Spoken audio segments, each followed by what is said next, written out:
선독 설정하겠습니다. 호산나의 복을 누리는 삶과 신앙이 됩시다. 호산나의 복을 누리는 삶과 신앙이 됩시다. 호산나의 복을 누리는 성도가 됩시다. 호산나의 복을 누리는 성도가 됩시다. 그럼 호산나가 뭘까요? 호산나. 이걸 알아야 되겠죠. 그래서 오늘 말씀을 잘 들으면은 영광을 올릴 수가 있습니다. 말씀을 잘 경청해 주시기를 부탁을 드립니다. 먼저 오늘 하나님의 거룩한 이름을 두시려고 택한 곳이 성전이라고 합니다. 주의 제단이라고 합니다. 복된 제단에 나와서 신령과 진정으로 예배를 드리고 또 감사한 마음으로 예배를 드리고 소망을 가지고 있는 우리 성도님들의 삶의 현장에 하늘의 신령한 은혜와 그 땅의 기름진 소산의 분복이 좀 충만해서 영혼이 잘된 같이 범사가 잘되고 강건한 가정과 부부들 또 사랑하는 자녀들이 되기를 예수님의 이름으로 축복합니다. 오늘 종료주일입니다. 내일부터 한 주간은 고난주간이고요. 다음 주일은 부활절이 됩니다. 그래서 오늘은 종료주일과 호산나의 의미를 함께 살펴보면서 은혜를 나눠보려고 합니다. 그리고 예수님의 고난에 대해서 내일부터 금요일까지 매일 저녁 7시 40분부터 9시까지 예배가 있습니다. 그래서 고난주간 엘리야 기도회라고 제가 명명을 했는데요. 다른 곳에서는 이제 뭐 이렇게 고난주간 특별 새벽 예배를 많이 합니다만은 저는 현대 시대를 좀 반영을 해서 저녁에 퇴근 후에 이렇게 함께 모이기로 했습니다. 가상실험과 선교적 삶이라는 책자를 나눠드렸을 것입니다. 내일 나오실 때 전부 다 책을 갖고 나오시기를 바랍니다. 이 책을 가지고 일주일 동안 함께 공부하고 이렇게 은혜를 나눠보도록 하겠습니다. 특별히 오늘은 교회를 겠다는 절기 설교이기 때문에 조금 지루할 수도 있을 것입니다. 절기 때마다 이 말씀 들어야 하니까요. 그렇지만 졸지 마시고 제가 개떡같이 얘기해도 찰떡같이 알아들으시고 스펀지처럼 잘 흡수해서 마음의 은혜를 좀 듬뿍 가져가시는 은혜로운 시간 되기를 주님의 이름으로 부탁을 드리고요. 혹시 졸릴까봐 지금 벌써 끄잖아요. 그죠? 혹시 졸리신 분들은 뒤에 가서 서서 예배를 드리시면 되겠습니다. 그런데 여러분, 이 땅에 성육신에서 오신 예수님께서는요, 회개하라, 천국이 가까웠느니라, 이 말씀을 선포합니다. 그리고 수많은 병자를 치료하셨습니다. 마음에 상처난 자들을 위로하셨습니다. 소망이 없는 곳에 희망으로 채워주면서 3년간의 지상 사역을 감당하셨습니다. 그리고 마지막 사역의 절정판인 구속 사역을 완성하기 위해서 십자가를 지기 위해서 예루살렘 성에 들어가게 되는 것이 오늘 말씀의 배경입니다. 이때 많은 사람들이 예수님을 영접했습니다. 오늘 본문 12장 12절 13절에서는 이렇게 그 상황을 기록하고 있습니다. 우리 함께 할게요. 시작. 그 이튿날에는 명절에 온 큰 무리가 예수께서 예루살렘으로 오신다는 것을 듣고 종려나무 가지를 가지고 밖으로 나가 외치되 호산나 찬송하리로다 주의 이름으로 오시는 이 곧 이스라엘의 왕이시오 하더라. 아멘. 6월절 명절을 지키기 위해서 예루살렘 성에 수많은 군중이 모여 있었는데 그 수많은 군중들이 예수님의 소문을 들어서 그 능력을 잘 알고 있었습니다. 그런데 예루살렘에 딱 들어갔더니 예수님이 오신다는 소식이 막 들리는 거예요. 그러니 마음에 감화감동이 얼마나 많겠습니까? 우리도 병자를 고치고 안전병을 이렇게 세우고 하나님의 복음을 접하는 그 어떤 대상이 있다고 하면은 우리도 마음의 감화감동이 얼마나 크겠습니까? 속된 표현으로 환장하는 거죠. 우리 요즘도 선거철을 보면 누구만 뜨면 그냥 막 사람들이 막 나오고 이렇게 되지 않습니까? 큰 소리로 열렬히 환호하고 입고 있었던 겉옷을 펴서 깔아줬습니다. 그리고 아까 봤던 그 종려나무에 가지를 피워서 흔들면서 호산나 호산나, 원어로 따지면 후시아나 후시아나 이렇게 하면서 성대하게 영접을 했던 것입니다. 종려나무는 대추 야자 나무라고 잘 알려져 있습니다. 한 20-30m 이렇게 자라는 야자 숲과라는 거 한번 기억을 하시고요. 그 종려나무 가지를 가지고 예수님을 환영했기 때문에 종려주일이 된 것입니다. 종려주일의 의미 금방 아셨죠? 이제 이해가 금방 되시죠? 의외로 간단하죠. 자, 그런데 종려주일의 진짜 의미는 종려나무에 있는 것이 아니고 예수님이 예루살렘에 들어가신 이유와 목적을 우리가 인식할 때에 그 의미를 진정으로 깨닫게 된다는 것입니다. 왜냐하면 예수님께서 예루살렘에 왜 들어가셔야 했는지, 십자가를 왜 지셔야 했는지, 누구를 위하여 십자가를 지셨는지, 그 십자가를 지지 않으면 어떤 일이 있는지 이걸 알지 못하면 어떤 일이 일어나냐면 호산나의 복이라고 하는 것이 바꿔 얘기하면 구원의 복이라고 하는 것이 형식적인 복이 됩니다. 외식적인 복이 되거나 또는 경우에 따라서는요. 이걸 알지 못하니까 너무나도 값이 싼 싸구려 구원인 것처럼 인식할 수도 있기 때문인 것입니다. 저 여러분들을 위하여 십자가를 지셨는데 우리는 너를 위하여 십자가를 지셨대 라고 하는 순간에 나의 은혜는 없어지고 상대방에게만 은혜를 강요하는 결과가 되기도 하는 것입니다. 십자가는 누구를 위해서 지셨습니까? 바로 저와 여러분들을 위해서 지셨다는 사실을 인식해야 할 줄로 믿습니다. 여러분, 그래서 우리 믿음의 사람들은 종려 주일의 의미를 진정으로 깨닫지 않으면 구원이 그냥 어쩌다가 만난 사람에게 그냥 밥 한 끼 주는 정도, 그냥 작은 선물 하나 주는 정도, 이렇게 너무나도 형편없는 구원으로 인식할 수도 있기 때문에 정말 이 종려 주일의 의미를 깨닫고 알고 가슴에 새기고 그럴 때에 나의 죄값 때문에, 나의 허물 때문에, 나의 질고 때문에, 나의 아픔 때문에, 나의 상처 때문에 예수님이 십자가를 지셨고 내가 다시 시작할 수 있었구나. 내가 인생의 흰 도화지를 새로 받아서 새로 서사를 써나갈 수 있게 되었구나 라고 하는 것을 깨달을 때에 그 은혜가 칠갑절로 우리 마음판에 새겨지는 줄로 믿습니다. 자, 그래서 알아야 합니다. 무엇을 알아야 합니까? 호산나의 복을 누리는 방법을 알아야 되는데 무엇을 알고 우리가 사람을 사귀어야죠. 사람을 사귈 때 아무것도 모르고 사귀다 보면 나중에 그 사람이 보이스피싱 또는 사기꾼인지 어떻게 합니까? 알고 믿어야 합니다. 그래서 첫 번째가요. 예언을 성취하시는 예수님을 알 때에 우리는 호산나의 복, 구원의 복을 누리게 된다는 것입니다.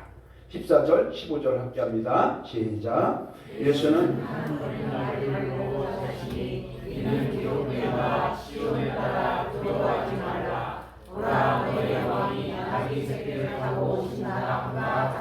아멘. 예수님께서 어린 나귀를 타고 예루살렘에 오셨는데 이것은 구약 성경에서 메시아의 모습을 예언했던 것이 그대로 성취되었다는 것을 보여주는 것입니다. 그런데 여러분, 구약 성경이 어떻게 되어 있을까요? 스가랴 9장 9절에 이렇게 기록이 되어 있습니다. 오실 메시아에 대해서 이렇게 기록을 합니다. 함께 합니다. 시작. 시온에 따라 크게 기뻐할지어다. 예루살렘에 따라 즐거이 부를지어다. 보라, 내 왕이 내게 임하시나니 그는 공의로우시며 구원을 베푸시며 겸손하여서 나귀를 타시나니 나귀의 작은 것 곧 나귀 새끼이니라. 아멘. 여러분 잘 보셨죠? 오늘 본문 14절 15절 조금 전에 봉독한 것과 스가랴서 9장 9절의 말씀을 비교해보니 어떻습니까? 구약에서 예언된 말씀이 신약 성경에서 예수 그리스도를 통해서 그대로 성취된 것을 우리가 알 수 있게 됩니다. 스가랴 선지자가 말씀을 선포한 후에 정확하게 500년이 지나서 예수 그리스도를 통해서 그대로 성취가 되었다는 것을 역사적으로 우리가 알 수 있는 것입니다. 자, 여기서 우리가 한번 생각해 볼 것이 있습니다. 만약에요, 예수님께서 나귀의 새끼를 타지 않고 말이나 낙타를 타고 들어왔든가, 아니면 마우바우라고 하는 벤츠를 타고 들어왔든가, 벤츠를 타고 들어왔다면, 예루살렘 성에 들어왔다면 구원자 메시아가 될 수 있을까요? 없을까요? 절대 없습니다. 당연히 메시아가 될 수가 없습니다. 왜냐하면 구약 성경에 예언이 되어 있는 그대로 이 땅에 오신 분이 예수님이시기 때문인 겁니다. 사랑하는 성도 여러분, 예언의 성취자로 오신 예수님으로 인해서 우리가 구원을 받아서 하나님의 자녀가 되었는데, 자녀가 된 것은 어떤 의미냐면 이제 나의 그 모든 허물과 나의 그 모든 상처와 나의 모든 힘듦과 나의 모든 질고를 다 잊어버리고 이제는 새롭게 시작할 인생이 되었다는 것을 의미하는 것입니다. 저 여러분들 삶에 구겨진 것이 없을까요? 우리의 마음속에 정말 꾸깃꾸깃해진 종이가 꾸겨진 것처럼 우리의 심령에 상처받은 것이 없을까요? 우리가 죄악 가운데 있었지 않았을까요? 이 모든 것들을 다시 시작할 수 있도록. 그래, 너 고생했어, 너 수고했어, 이제 주님의 은혜로 다 치료받았으니 새롭게 시작해. 그리고 멋지게 좀 살아봐. 그리스도인답게 넉넉하게 살아봐. 과거는 흘러간 거야. 왜 과거에 왜 있어? 라고 하면서 우리에게 미래의 소망을 주시기 위하여 십자가를 지신 줄로 믿습니다. 이것을 기억하라는 것입니다. 그래서 예언자의 성취로 오신 예수님으로 인해서 우리가 구원받았다는 것을 기억하고 이 엄청난 사실을 값싼 구원이 아니라 정말 피값으로다 세우신 그 하나님의 사랑을 마음판에 다시 한번 새겨야 할 줄로 믿습니다. 그리고 호산나 호산나 찬양하면서 지금 여기에서의 삶의 현장에서부터 저 천성의 마지막 심판에 이르기까지 호산나의 복권회를 정말 가슴으로 느끼고 누리는 저 여러분이 되기를 예수님의 이름으로 축원합니다. 자, 두 번째, 겸손을 실천하신 예수님을 알고 누려야 한다는 거예요. 겸손을 실천하신 예수님을 알고 호산나의 복을 누려야 한다. 어떤 말씀이냐 한번 좀 보도록 하겠습니다. 본문 다시 한번 합니다. 14, 15절 시작. 예수는 한 어린 나귀를 두고 타시니 이름 기록된 바 시온에 따라 그와 청말라 보라 너희 왕이 나귀 새끼를 타고 오신다 그와 같더라. 아멘. 자, 스가랴 9장 9절 우리 한 번 더 할까요? 시작. 시온에 따라 크게 기뻐할지어다 예루살렘에 따라 즐거이 부를지어다. 보라 내 왕이 내게 임하시나니 그는 공의로우시며 구원을 베푸시며 겸손하여 나귀를 타시나니 나귀의 자전거 곧 나귀 새끼이다. 아멘. 아까 비교했을 때는 예언의 성취로 오신 분이 포인트였어요. 지금은 뭐예요? 겸손하여 나귀의 새끼를 타시고 예언을 성취하셨다는 것을 우리가 포인트를 봐야 합니다. 자, 주일학교도 앞으로 잘 보시고요. 자, 본문을 통해서 나귀 새끼를 타시는 예수님의 겸손하신 모습을 우리가 볼 수 있습니다. 여러분 상식적으로 생각을 해보시기 바랍니다. 세상에서는요, 세상의 왕 백마를 많이 탑니다. 왜냐하면 백마는 권세와 권위를 상징하기 때문입니다. 그래서 잘 아시겠지만 북한의 김정은이 어떻습니까? 백마를 타고 백두산을 배경으로 해서 사진을 탁 찍어갖고 백두 혈통을 자랑하지 않습니까? 신천지 교주 이만희 백마를 탄 모습을 탁 찍어갖고 성탄절 카드를 만들어갖고 촥 뿌렸지 않습니까? 그렇다고 하면요, 세속적인 관점으로 보면은 만왕의 왕이신 예수님은 당연히 백마 중에서도 으뜸인 웅장한 백마를 타시는 것이 마땅할 것입니다. 그런데 그렇게 하지 않았어요. 주님은 새끼 나귀를 타시고 겸손한 자로 저와 여러분들에게 오셨던 것입니다. 그런데 여러분, 우리도 범죄 겸손해야 되지 않을까요? 오늘 예배를 드리신 저와 여러분들도 예수님의 가르침에 따라서 첫째 겸손을 배워야 하고, 둘째 겸손을 실천해야 되고, 셋째 겸손한 제자들이 되어야 할 줄로 믿습니다. 함께합니다. 겸손하게 삽시다. 겸손하게 삽시다. 겸손은 존귀함의 길잡이입니다. 겸손은 존귀함의 길잡이입니다. 두 가지 한꺼번에 갑니다. 시작. 겸손하게 삽시다. 겸손은 존귀함의 길잡이입니다. 그래도 여기 잘 넘어갔었는데 짧으니까 또 잘하시는데요. 여러분, 선생님들 잘하시는 분 중에서 지금은 고인됐지만 이런 말을 유행시켰던 사람 있죠. 이게 뭡니까? 이런 사람 있죠. 그 교수 이름이 뭐죠? 김동길. 맞아, 김동길. 그분이 이런 얘기를 했어요. 겸손에 대해서 이렇게 정의를 한번 하는 것을 제가 봤어요. 함께 있으면 좋은 사람이 겸손한 사람이고, 함께 있기를 싫어하는 사람은 교만한 사람이다. 이런 얘기를 해요. 함께 있으면 좋은 사람이 겸손한 사람이래요. 그리고 함께 하기 싫은 사람, 그 교만한 사람이다. 이러면서 너무나도 잘 하시는 말씀, 소크라테스의 그죠? 너 자신을 알라. 이거를 우리 한국말로 번역을 하면 어떻게 되는지 아세요? 그렇지, 내 꼬라지를 알라. 이렇게 이제 한국말로 번역이 되는 거죠. 그런데 우리는 과연 누군가에게 함께하고 싶은 사람일까요? 아니면 함께하고 싶지 않은 사람일까요? 우리는 우리 자신을 아는 사람일까요? 아니면 남은 나를 아는, 나는 나를 모르는 사람일까요? 정답은요, 예수님을 전 인격적으로 만나신 분은 함께하고 싶은 사람이고 자기 자신을 알게 됩니다. 반면에 예수님을 전격적으로 만나지 못한다면, 그저 스쳐 지나가는 인연에 불과하다면 함께하는 것이 부담될 것이고요, 자기 자신을 잘 모를 확률이 상당히 높아질 것입니다. 따라서 성도 여러분, 오늘 종료 주일을 맞이해서 주님의 그 겸손함의 참된 가르침을 좀 마음에 새겨서 가정이나 직장이나 사업장이나 교회에서 좀 더 겸손한 마음을 통해서 하나님 높여주신 은혜가 충만함으로 호산나의 복을 누리기를 예수님의 이름으로 축복합니다.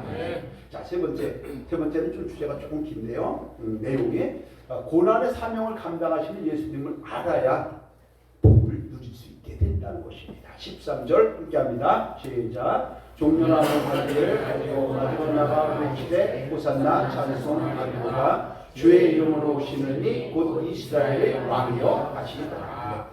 호산나라고 하는 말은요, 호시아나라는 원어인데 이것은 나를 구원하여 주소서라는 뜻입니다. 그래서 아까 서두에 말씀드리면은요, 좀 이게 뭐지? 이렇게 궁금증이 좀 떨어질까봐 중간에서 이렇게 놓습니다. 호산나 나를 구원하여 주소서. 그리고 이 구원이라는 것이 천국 가는 구원만 있는 것이 절대 아니지 않습니까? 지금 여기에서 내가 기가 막힌 웅덩이에 있을 때 건져내림을 받는 것, 이것도 구원입니다. 엄청난 상처 속에서, 아픔 속에서, 질병 속에서 다시 회복되는 것, 이거 전부 다 구원입니다. 그래서 살베이션과 리뎀션으로 구분하라, 이렇게 제가 말씀 많이 드리는 거죠. 즉 예수님이 예루살렘 성에 들어가실 때 백성들이 나와서 호시아나 호시아나 나를 구원하여 주소서라고 했다는 것입니다. 그러면 호산나의 복을 누리자라고 하는 주제에 대한 의미를 이해가 되시는 줄로 믿습니다. 그런데 여러분, 예수님께서는요 갈릴리아와 사마리아 지방을 다 돌아다니면서 복음을 전했죠. 말씀을 가르쳤죠. 하나님 나라를 전파했습니다. 그리고 안진뱅이를 일으키고 묻는 병자를 고치고 귀신 들린 자를 고쳐주는 치유 사역을 감당했습니다. 그러자 많은 사람들이 예수님을 따르기 시작을 했습니다. 그러니까 이 사람들이 호산나 호산나 하면서 예루살렘 성으로 들어오는 것을 환영을 했던 것입니다. 그런데요, 서로 속셈이 달랐어요. 예수님은 천국을 복음을 전하는 것이고 이들은 뭐냐면, 주여 우리가 이스라엘이 지금 로마의 속국으로다가 지배를 받고 있으니 우리 이스라엘을 로마에서부터 독립시켜 주시기 원합니다 라는 의미에서 호시아나 호시아나 이거를 외쳤다라는 것입니다. 그리고 한 가지가 뭐냐면, 예수님께서 예루살렘 들어올 때 호산나 나를 구원해 주소서라고 얘기했던 것은 뭐냐면,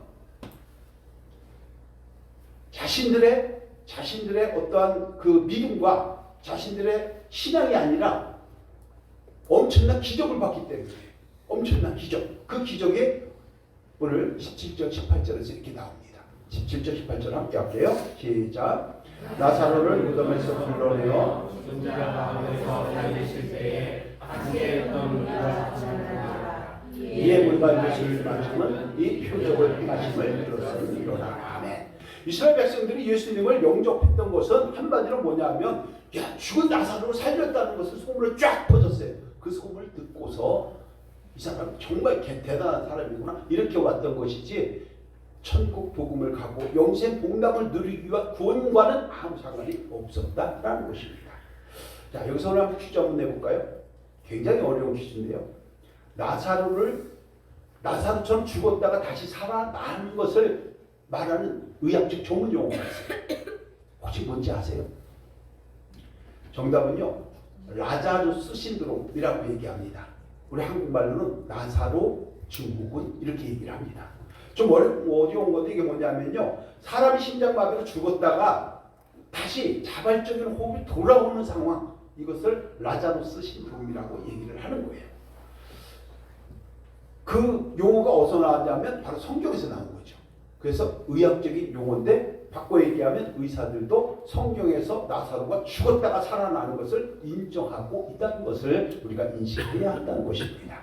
지금 속으로다가 아니 죽은 자가 어떻게 살아나, 이렇게 생각할 것이 아니고 라자루스 신드롬이라는 것이 분명히 존재한다는 것이죠. 그런데 여러분, 정리하면요 이거죠. 이스라엘 백성들은 나사로가 죽었다가 다시 살아난 표적을 보고 예수님의 그 능력을 가지고 이스라엘을 로마의 속국에서 해방시킬 정치적인 메시아를 알고 호시아나 호시아나 하면서 맞이했다라는 것입니다. 성도 여러분, 그래서 그들은 나중에 어떻게 됐습니까? 나중에는요, 처음에는 열렬히 사모했지만 나중에는 자신들의 생각이 달라서 유익이 없다고 생각되자 불과 3, 4일 만에 변심을 합니다.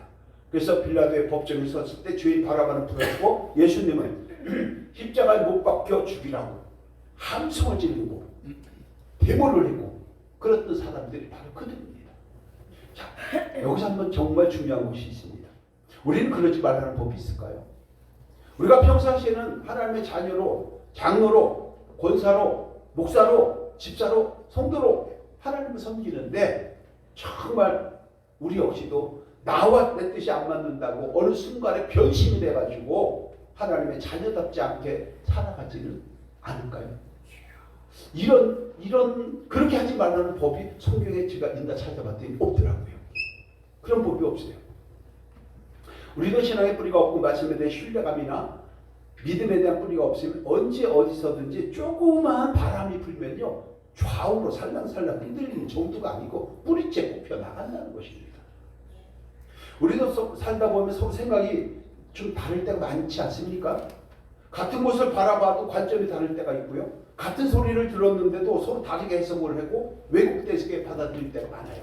그래서 어떻게 돼요? 억양 하나에 따라서 차이가 나고요. 그래서 우리가 잘한다 잘해 이거 괜찮은데 잘한다 잘해 이래 버리면 완전 꽝 아닙니까? 괜찮아 이러면 돼. 괜찮아 이렇게 되면 또 달라지는 것 아니겠습니까? 사람이 서 있는 곳이 다르면요 풍경이 다른 법이에요. 이걸 인정하면 괜찮은데 오히려 서로 인정하지 않고 자기 주장만 하다가 확 끌어가는 경우가 얼마나 많은지 몰라요. 부부싸움이 그래서 시작되는 거 아니에요? 조그마한 거, 야 치약을 앞에서 짜지 왜 중간에서 짜냐? 야 감자를 소금을 찍어 먹지 왜 설탕을 찍어 먹냐? 이것 때문에 싸우기 시작해갖고 나중에 가문의 싸움을 번지죠. 야 너는 그래서 교육을 그렇게 잘 받았냐? 그 집구석에서 이렇게 나오는 거예요. 그럼 싸움이 되는 거죠. 성도 여러분, 서로 피터지게 싸우기도 하고 상황을 오해해서 직접적인 눈으로 딱 째려보기도 하죠. 입술이 올락내리락 하면서 시기와 질투에 화신이 되기도 합니다. 스스로 인격과 품격을 멀리 주장보내가지고 정말 품격 없는 사람이 되기도 하지요. 어디서 나오는 겁니까? 서로의 다름을 인정하지 않기 때문인 것이죠. 이스라엘 백성들도 처음에는 열렬히 환영하고 추종했습니다. 그런데 며칠 후에는 자신들의 생각과 예수님의 사역 방향이 다르다 보니까 이거 별일 없네. 나하고는 아무 유익이 없네. 라고 얘기하면서 에이 십자가 못 박아 버려요. 라고 했다는 것입니다. 이때 이스라엘 백성들이 변심하기 전에 바리새인들과 제사장들은요 종려나무 가지를 흔들면서 환영하는 무리의 모습을 보고 이런 고백을 합니다. 19절인데요. 함께합니다. 시작. 바리새인들이 서로 말하되 볼지어다 너희 하나님이 쓸데없다 보라 온 세상이 나는가 아니라. 바리새인들과 제사장들은요 그 기적의 대상들 그리고 능력을 행하는 그걸 보고 다 저를 죽여야 돼요. 저거 죽이지 않으면 우리의 기득권을 다 놓쳐버리고 말 거야. 내 말빨이 안 먹힐 거야. 라고 하면서 호신탐탐 죽여버리려고 예수님을 죽이려고 하는데 많은 무리들이 변심하기 전에는 이렇게 많이 따라왔던 거예요. 그러니까 얘기하잖아요. 야 너희 하는 일이 쓸데없다. 죽이려고 하는 것이 안 될 거다. 와 온 세상이 종려나무 가지를 흔들면서 지금 예수님을 영접하는 걸 봐라. 야 우리 이거 다시 한번 생각해 봐야 되는 거 아니야? 이렇게 얘기를 했던 것이죠. 자 그렇다면 예수님께서는 이 바리새인들과 대제사장들이 자신들을 죽이려고 계획하는 것을 알고 있었을까요? 모르고 있었을까요? 당연히 알고 계시겠죠. 전지전능하신 하나님 아닙니까? 그래서 누가복음 13장 31절에 보면 제자들이 이렇게 얘기합니다. 주여 예루살렘 위험합니다. 여기 테러가 있을 것 같아요. 그러니까 여기를 떠나시는 게 어떨까요? 어제도 테러가 있었죠. 러시아에서 한 133명이가 죽었잖아요. 공연 시작하려고 하는데 기관총을 난사를 해갖고 이렇게 듣지 않습니까? 미국에서는 IS의 소행이다. 지금 러시아에서는 우크라이나의 소행이다. 서로 지금 이렇게 이제 하고 있는 것 아닙니까? 아무튼 이렇게 건의를 했어요. 그러니까 예수님은 제자들에게 이렇게 얘기를 하죠. 누가복음 13장 33절 말씀인데요. 함께 할게요. 시작. 그러나 오늘과 내일과 모레는 내가 갈 길을 가야 하리니 선지자가 예루살렘 밖에서 죽는 법이 없느니라. 아멘. 오늘과 내일과 모레 결국은 3일 후에 십자가에 달리고 그걸 통해서 우리의 모든 죄와 허물을 용서해 주심으로 우리가 과거에 매이지 않고 앞으로 전진할 수 있도록 하기 위한 계획이 있으니 내가 여기를 떠날 수가 없다. 이렇게 얘기를 한 것입니다. 여러분, 바로 이것이 고난의 사명입니다. 이것이 전문 용어로는 절대적 필연성의 삶의 현장 이렇게 얘기를 합니다. 바꿔 얘기하면 절대적으로 반드시 일어나야 할 일이라는 것이죠. 여러분, 예수님은 반드시 십자가를 통해서 저와 여러분들의 허물을 대신 지고 가야지만 메시아가 됩니다. 자동차 타고 가다가 사고 난다고 해서 메시아가 되는 게 절대 아닌 거예요. 정해져 있어요, 프로그램이. 자, 오늘날 우리도 마찬가지 아닙니까? 저와 여러분들도 각각에게 주어진 달란트대로 사명들이 있습니다. 사업을 하는 분들도 계시고 직장을 나가시는 분들도 있고 어떤 분은 백수를 또 평생 지내시면서 과로 사는 분도 계시고 자, 짊어져야 할 십자가가 있습니다. 그건 피한다고 되는 것도 아니고 안 피한다고 안 되는 것도 아닌 것입니다. 그래서 이사야 14장 24절에서 하나님께서 이렇게 말씀을 하십니다. 꼭 마음에 한번 새기시기를 바랍니다. 함께 할게요. 시작. 만군의 여호와께서 맹세하여 이르시되 내가 생각한 것이 반드시 되며 내가 경고한 것이 반드시 이루리라. 아멘. 이래서 나온 말이 하나님의 뜻하심을 이루시고 이루시면 하나님의 뜻입니다 라는 말이 나오게 된 것입니다. 저 여러분의 삶의 현장에서 짊어지고 가야 할 사명들이 있습니다. 십자가가 있습니다. 어떤 분은 남편이 힘든 짐이 되고 어떤 분은 자녀나 부인이 지고 가야 할 십자가가 될 수도 있습니다. 어떤 분은 자신의 의지와 상관없이 가장의 역할을 해야 하는 경우도 있고 그보다도 훨씬 더 혹독한 자신만의 십자가가 있을 수도 있습니다.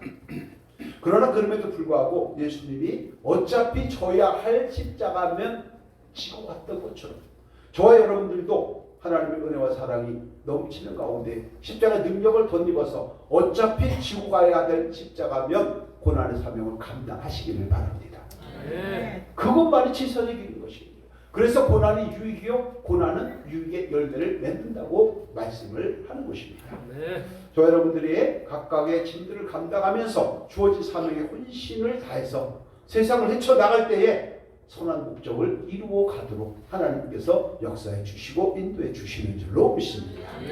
그래서 고난도 때가 되면 유익한 열매를 맺게 되는 것입니다. 사명들 잘 감당하시고 왜 내게 이런 일이 그거 감당할 만하니까 하나님의 고난에 사명을 허락하시는 것입니다. 여러분 각각의 삶의 현장에서 받은 달란트대로 수고의 씨앗을 뿌리고 보람의 열매를 거두시기를 예수님의 이름으로 축원합니다. 자, 여기서 우리 한번 생각을 해봐야 합니다. 우리 교회는요 생각할 게 참 많아요. 제가 이렇게 화두를 많이 던지는 편이에요. 물론 문 밖에 나가는 순간에 싹 잊어버리고 담임 목사님 이름도 잘 모르겠지만은 또 들어오면 우리 목사님 이름이 뭔가 이렇게 생각할 수도 있지만 한번 생각을 해보세요. 참된 중생의 경험이 없이 그저 이론적으로만 외치는 호산나 찬양은 아주 위험하다는 것입니다. 자기 열심을 가지고 열심히 신앙생활한다고 해서 하나님이 기뻐하시는 것이 절대 아닙니다. 그럼 어떻게 해야 됩니까? 나의 기준으로 열심히 하는 것이 아니라 하나님이 보실 때에 하나님의 기준으로 열심히 하는 자가 될 때 하나님이 기뻐하시는 줄로 믿습니다. 그걸 얘기하는 거죠. 입술로는 호산나 호산나 호시아나 호시아나 찬양을 하면서도 눈앞에 보이는 현상에만 집착해서 본질을 놓치거나 입으로는 주여 주여 하는데 행함이 없는 믿음이거나 사명을 감당하는 것이 아니라 사명을 회피하는 자가 되어서 사명 회피자가 된다면 하나님이 절대 기뻐하지 않는 것입니다. 자기 의를 드러내기 위해서 자기 열심은 강한데 교회에서 행하는 것을 따르지 않는다면 하나님께서 절대 그것을 기뻐하게 받지 않으시는 것입니다. 그래서 우리는 입으로만 호산나 호산나가 아니라 종려주일이라고 하는 그 의미를 정말 한 번쯤 새기고 마음에 새겨서 나를 구원하시기 위하여 십자가를 지신 고난의 사명 이것을 한번 기억하면서 그럼 내가 함부로 살아도 될까? 그럼 내가 다시 또 죄를 지어도 될까? 내가 또 다시 형편없는 그런 타락된 삶을 살아가면 될까? 나를 위하여 십자가를 지셨는데 나를 그렇게 새롭게 한번 살아갈 수 있도록 기회를 주셨는데 그 기회를 내가 이렇게 버려서도 될까? 기회를 상실해서도 될까? 이런 끝없는 물음 속에서 다시 한번 우리를 세팅해서 앞으로 전진할 때에 호산나의 복과 은혜가 충만해지는 삶과 신앙이 될 줄로 믿습니다. 이걸 누리는 저와 여러분 되시기를 주님의 이름으로 축복합니다. 자, 마지막 간단합니다. 네 번째가요. 부활의 소망을 주시는 예수님을 알고 날 때에 호산나의 복을 누릴 수 있게 된다는 것입니다. 16절인데요. 함께 합니다. 시작. 제자들이 처음에 이를 깨닫지 못하였다가 예수께서 영광을 보이신 후에야 이것이 예수께 대하여 기록된 것임과 사람들이 이같이 전하는 것임이 생각나더라. 아멘. 우리도 처음에 몰라요. 교회 가자, 교회 가자. 야, 교회 가면 뭐 밥이 나오나 떡이 나오냐. 밥도 나오고 떡도 나와요. 교회 나오면 점심 때 다 줍니다. 근데 이걸 모르잖아요. 그러니까 어떻게 해야 돼? 아이고, 교회 가면 뭐가 되지? 처음 보다 맙니다. 잘 몰라요. 근데 나중에 보니까 그것이 하나님의 은혜였구나.